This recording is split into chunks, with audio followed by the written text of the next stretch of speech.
The most watched, the most trusted. Eyewitness News, everywhere you are.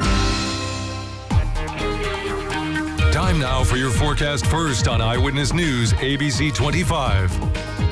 We enjoyed a beautiful day. Temperatures well into the 60s, even low 70s in parts of the area. A little weak front's coming through. It's a dry front.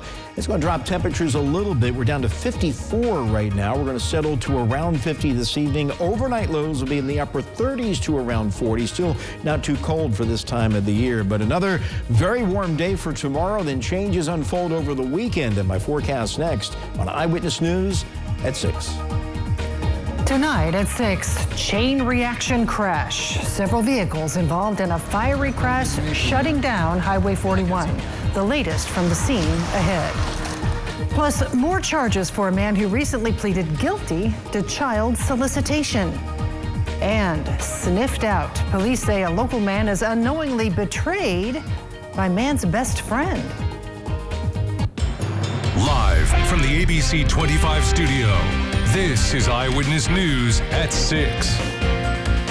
Thank you for joining us. I'm Shelley. Kirk. Brad has the night off. We begin in Gibson County and the continued effort to reopen U.S. Highway 41 following a massive pileup near Princeton. Now, this is a live look at the scene on Highway 41 near County Road 100 West. Highway 41 is still closed. The Gibson County Sheriff says it could be closed for 3 hours. You see them right there pulling away. That is a traffic light that they are pulling off the camera there. Those are all the lines to that traffic light that you can see there on the roadway. A lot of police vehicles there as well. And again, Highway 41 is closed. Now, this crash happened just before 4 o'clock this evening, involving at least 7 vehicles. It includes a semi. Now let's take a look at some pictures that were taken this afternoon by Mike Moore at the scene. You can see smoke covering the area as firefighters grappled with the magnitude of the scene. The chain reaction crash also tore down some stoplights, and we did see them pulling those stoplights away just a moment ago. Authorities have not yet confirmed how the crash happened or the extent of the injuries of those involved. And if we can go back to the scene, if we can see it one more time here. There it is, the live picture of what's happening right now. You can see the workers there trying to clean up this accident as many questions remain as to what happened. We do have a crew there. We hope to learn more this evening, and we'll have the latest for you coming up on later editions of Eyewitness News. Well, a man with felony warrants in 2 counties will soon be in jail after a chase crashed on Highway 41 today. The Vanderbilt County Sheriff's Office spotted 26-year-old Daryl Cahoon leaving a home on the north side. A chase began heading north on 41. Deputies say Cahoon hit another vehicle at a stoplight and just kept going. Authorities say he eventually crashed into a concrete median. Cahoon went to the hospital for treatment and will face several charges, including dealing meth, dealing fentanyl, and now hit and run. An Evansville man who pleaded guilty to child solicitation charges in 2019 is now facing charges of child molestation. Eyewitness News' Cody Bailey has been following the latest. He has the story. According to this affidavit, Jeremy Tudela is accused of inappropriately touching a child under the age of 10 while the child was sitting on his lap. And after facing similar charges back in 2019, more information is coming to light on Tudela and these 2 cases. In March of 2019, Tudela was sentenced to 4 years on child seduction charges, most of which he had already served.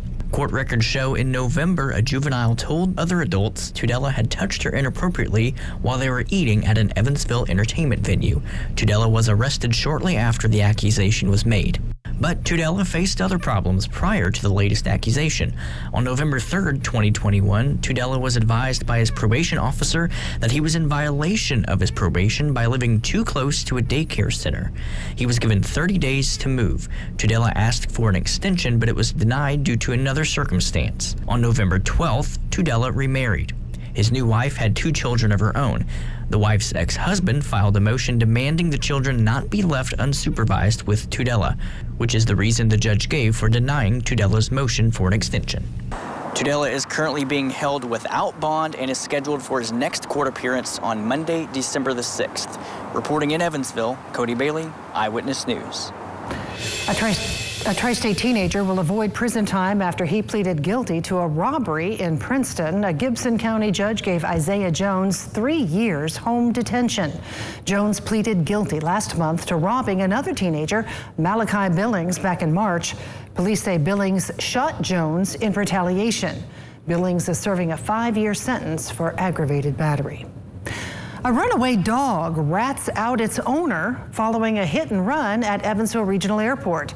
Police say airport security found the dog wandering around the terminal Monday. Security then found a gate on the property had been damaged, with camera footage showing a black truck driving through it. Security used the lost dog's microchip to locate its owner, Evan Zinn. Police say there was a truck at Zinn's home matching the description with front end damage. Police found pieces of the same vehicle at the scene. Damage to the gate was estimated to be about $6,000. Indiana housing advocates and state lawmakers want the General Assembly to do more to help prevent evictions. Indiana has seen a spike in evictions since the national moratorium ended in late August. And tonight, Eyewitness News State House reporter Kristen Eskow is showing us their ideas. It's heartbreaking because when you answer the phone, it's families who are saying, you know, I can sleep in the car, my kids can't. Michael Chaperon runs a shelter for families in Indianapolis. He says calls to his organization have more than doubled compared to what he usually sees this time of year. On the left are the eviction filings statewide before the national moratorium ended in August.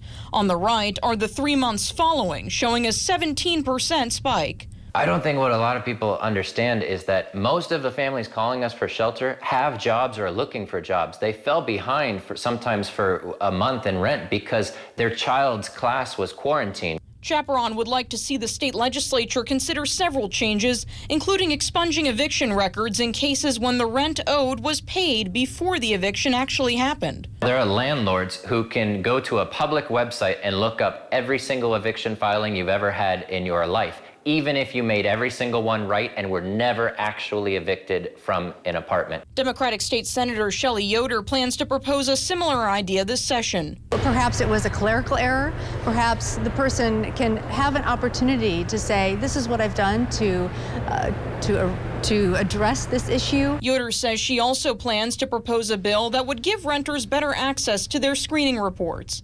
It may help them better understand why they have been rejected by a landlord. So I think some more transparency could certainly benefit, our tenants, certainly benefit landlords even, to have a reason why. From the Indiana State House, I'm Kristen Eskow. Well, this morning, Junior Achievement of Southwestern Indiana honored their class of 2021 laureates, business people that have contributed to the Evansville community. The 4 inductees into the Hall of Fame are Harold Calloway, Susan Hardwick, Willard Carpenter, and Walter Cook. They're recognized for providing students with the drive and resources to build their futures. Junior Achievement's nonprofit mission includes teaching financial literacy, career readiness, and business ownership. Junior Achievement is in the business of destiny, helping empower students to find the best version of themselves, to help them find their sense of purpose, that belief in themselves, to prepare them so that they may live a choice-filled life and make a better life for themselves and their community. This morning's event included breakfast, and our very own Brad Bird acted as MC. Well, we enjoyed a gorgeous day today, and we get another one tomorrow. Chief Meteorologist Wayne Hart is next with his forecast. Stay with us. Get the highest rated local weather app from the App Store today.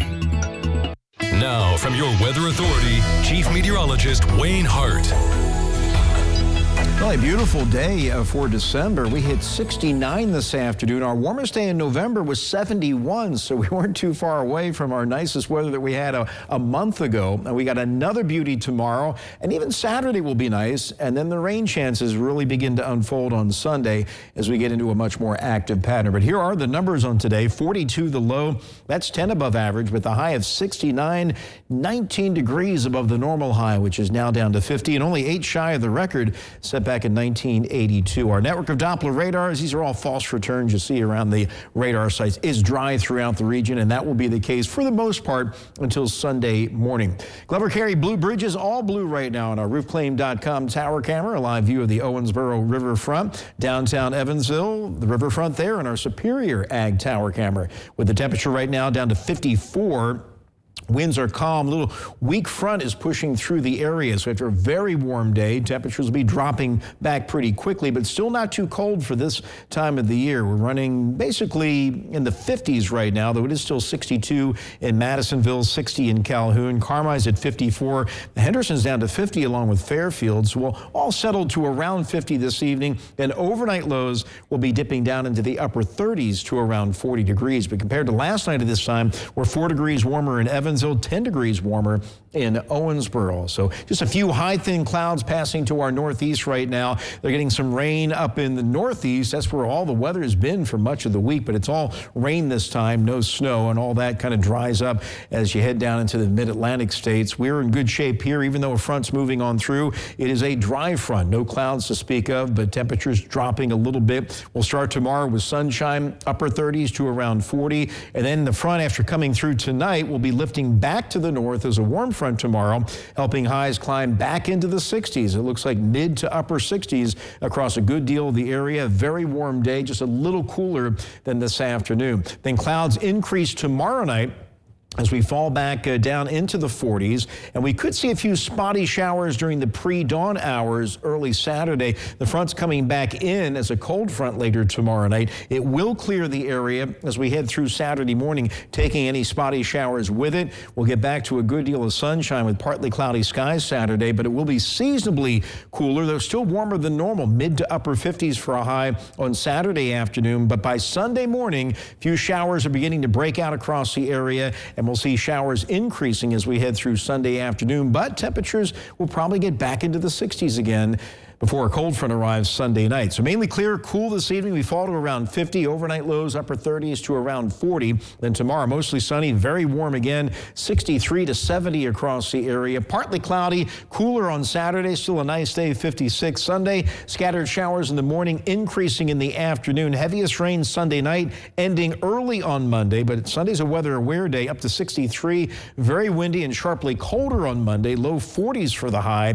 Then the clouds increase again on Tuesday with another weather-aware day for Wednesday with some rain coming in, ending as we head through the day, and maybe a third wave of rain coming in early Thursday. So a much more active pattern on the way, but we still have 2 more nice days to enjoy. And we will enjoy, for sure. Thank you, Wayne. Well, coming up now, there are 3. Another case of Omicron found in the U.S. We'll have details ahead.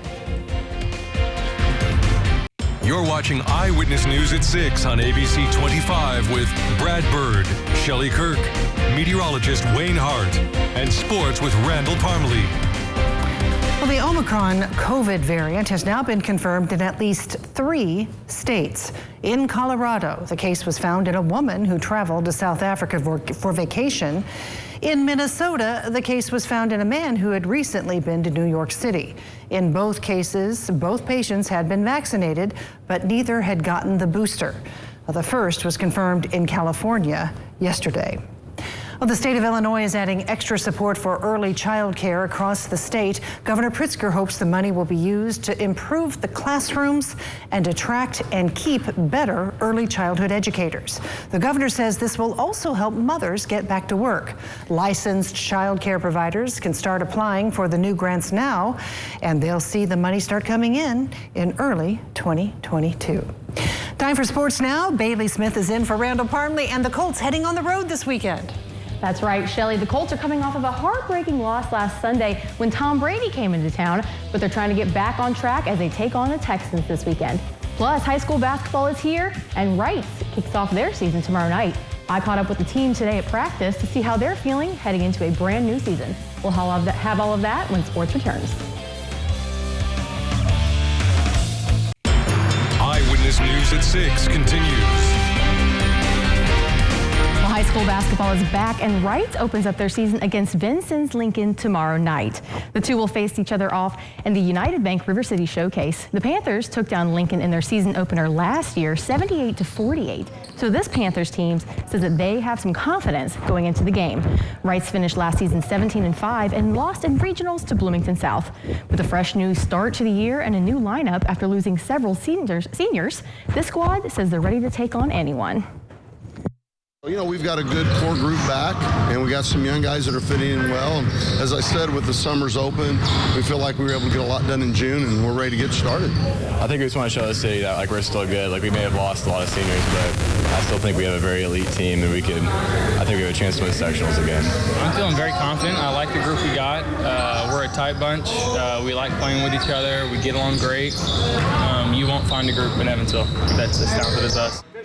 The Panthers kick off their season tomorrow night at USI's gym at 5 p.m. Well, switching gears into the NFL, the Colts are taking the road to Houston this weekend, coming off of a very close loss to the Bucs this past Sunday at home. They're ready for their matchup against the Texans. Houston has lost 9 of their last 10, and Coach Reich says the key to success goes back to the basics. It's really about doing the ordinary things in an extraordinary way. And doing them consistently, and really when it counts, coaches and players. When I think back to games that we've performed well down the road, you know, down the stretch, and made the game-winning plays, it was doing ordinary things in an extraordinary way. The Colts and the Texans have the early slate on Sunday, kicking off at noon. Well, here in the Tri-State, USI men's and women's basketball both took the trip up to take on the University of Illinois Springfield. We'll have those highlights for you later tonight on Eyewitness News. Back to you, Shelley. All right, thank you, Bailey. Well, let's take a look now at what's coming up on News Nation tonight. Tonight on Dan Abrams Live, back together again. My friends from Live PD join me for a full-hour reunion. My co-hosts, as well as the cops from the show, tell us what they're up to and answer your questions. Looking back also at some of their favorite moments. Special edition of Dan Abrams Live tonight at 8, 7 Central on News Nation. And you can watch News Nation on cable and satellite stations, and we'll be right back. Well, the Louisville Zoo is celebrating the birth of 3 little penguins. Look at that guy, how cute he is. And you remember, Evansville's Mesker Park Zoo just welcomed some penguins of their own. But Louisville Zoo officials say their new chicks hatched over the last few weeks. There are some unhatched eggs, though, in limbo still. The babies are nesting with their parents off exhibit, but will return in the spring. And he's pretty cute there. How about our weather? Not very chilly for a penguin. Yeah, not bad. Temperatures falling through the 50s right now, and tonight will be kind of similar to last night, upper 30s to around 40. Certainly not too cold for early December, but we're back well up into the 60s again tomorrow.